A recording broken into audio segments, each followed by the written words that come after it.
Joining me and the girls this morning in the farewell festivities to my waistline, Lauren Sutherland, who's a health and fitness coach in Newcastle and North Tyneside. Why'd you get into this kind of work? You kind of people are evil, and you don't look evil. I got into this line of work because I really like helping people who really want to, transform their health, transform their lives, take that first step, because it's not an easy first step to make. People are really nervous. It's a big thing for people to do that. And if I can help somebody transform their lives, there's no better feeling in the world.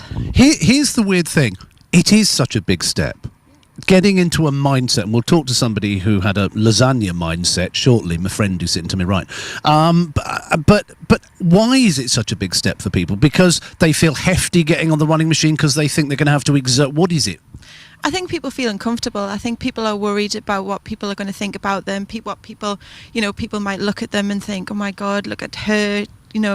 I think it's a self-confidence thing. Some people who are unhappy with their bodies, who are overweight, don't even like to look at themselves in the mirror, never mind put themselves on display to other people in a fitness class or in a gym. So taking that first step and getting out there is such a big deal for people.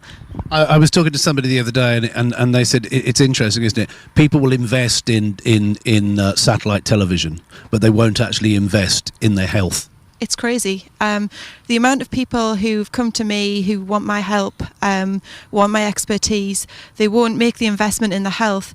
Yet you watch them in their lives. Facebook's the best way to watch what people are doing with their lives, and you can see them investing hundreds of pounds in new clothes, nights out, trips away, cakes here, there and everywhere, takeaways every weekend, and all of this seems very minimal at the time, but when you add it all up, actually that investment's a lot bigger than what most people who are looking after their health and their fitness are making into keeping themselves healthy. So how do you get people fit and healthy?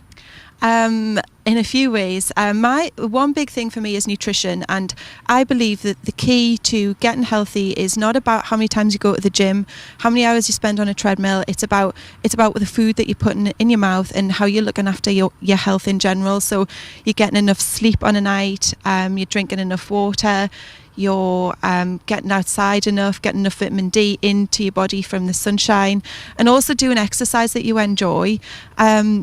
A lot of people don't like exercise because they think there's nothing worse than going out running.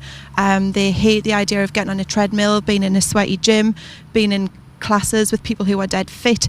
Going to boot camps, military style training can really put people off. And a lot of people that come to me especially don't even know what they're going to expect when they come to a boot camp, because they're expecting a sergeant major shouting at them, and it's off-putting. It really is. And making that first step and getting there is such a big thing for people. You see, the thing is, a lot of people will go the other way. If they're told to cut food out, their psychology will go no, and that for many people is completely unrealistic. I completely agree.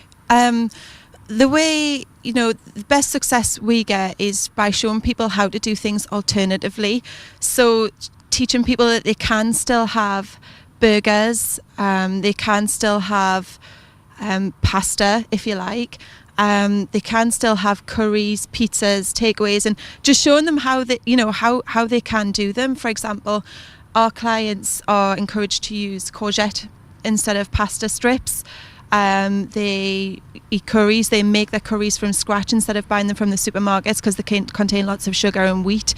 Pizzas, for example, you can use non-wheat and gluten-based flours, or we use pieces of meat, chicken, turkey as a pizza base, and put things on top, so you can still have amazing food that you really love, and you're not eating the same old thing every day, every night.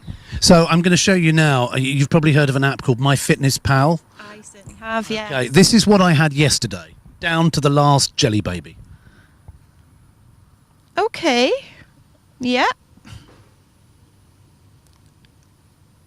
Oh. I see, yes. What do you think? You need to do some work.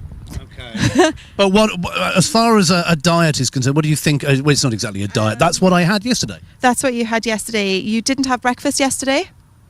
No. No. Okay. First big mistake. You your first meal of the day, regardless of what time you have that, is your breakfast. So whether you eat your breakfast at 6 a.m, whether you eat at 12 o'clock, that is your breakfast. And because you're effectively breaking a fast from your last meal the night before. And what you have in that first meal is going to basically predict what you're going to crave for the rest of the day. So, for example, if you have a sugar-based breakfast, you're going to crave sugar for the rest of the day. If you have carbs, wheat, cereals at breakfast time, that's what you're going to want for the rest of the day. You're going to have spikes in your insulin levels, so you're going to have them crashes of energy, that where you get tired and you need another sugar hit. And so getting the right breakfast in at lunchtime is crucial. But equally, I noticed there was a few sugary snacks in there was a few gin and tonics in there. Doubles. Yes, doubles. Well, I wasn't going to tell everybody, but yeah, that you need to have a good look at your nutrition and get that right. At least I was honest with myself. Very true. At least you admitted it, yeah. Please stay for a minute. I want a bit more of advice. And I've got my friend Sally Weston here as well. She's gone from, like me, like I'm not getting out of bed, to freak. I'll need it. Lauren Sutherland, health and fitness coach in Newcastle and North Tyneside. You do the boot camps that Sally does. So boot camps, nutrition advice, detoxes as well. Somebody offered me some kind of weird juice yesterday. I said no, 7-day cleanse. What should you be doing? I think really what people need to do is people need to stop trying every diet in the book. People need to find a diet and they just need to stick with it, concentrate on what they're doing.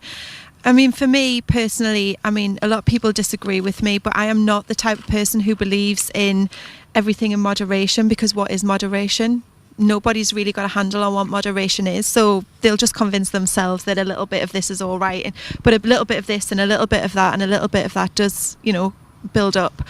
What you need to do is you need to find something that works. You need to find a program that works. For example, when I see my clients, I set them off with a nutrition protocol which they follow, and if they follow it, they see amazing results.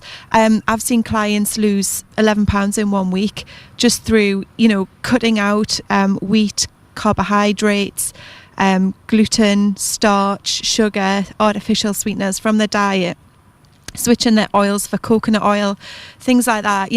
Just little changes to their diets, but still eating plenty of fresh food. It's not about cutting calories out. It's not about cutting your portion sizes down. It's about eating more of the right things. Fry with coconut oil. That's what I've been told. Mind you try and get coconut oil. Good luck with that one.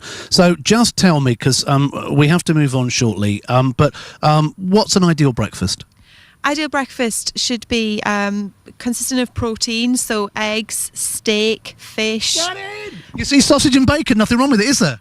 As long as it's wheat and gluten-free, it's absolutely fine. Sausages can contain wheat, so you want to look for an option which is wheat and gluten-free. But anything, good quality meat, steak, fish, eggs, with a lot of green vegetables will be the best breakfast you can ever give yourself. It'll keep you full. You will not need a snack. It's what I get all my boot campers to do on a daily basis, and they love it. They're never hungry. They never need a snack, and then they sleep well, and they're never complaining about being hungry. All right. Average age of your boot camper? Oh, Do you have old people? 30s. I've got not old people. I've got clients ranging from 18 up to 55, 56. Right. Yeah. So if somebody wants to come and boot camp with you, what do they do? You can go over to benefitbootcamps.co.uk and check out our site and our venues. Right.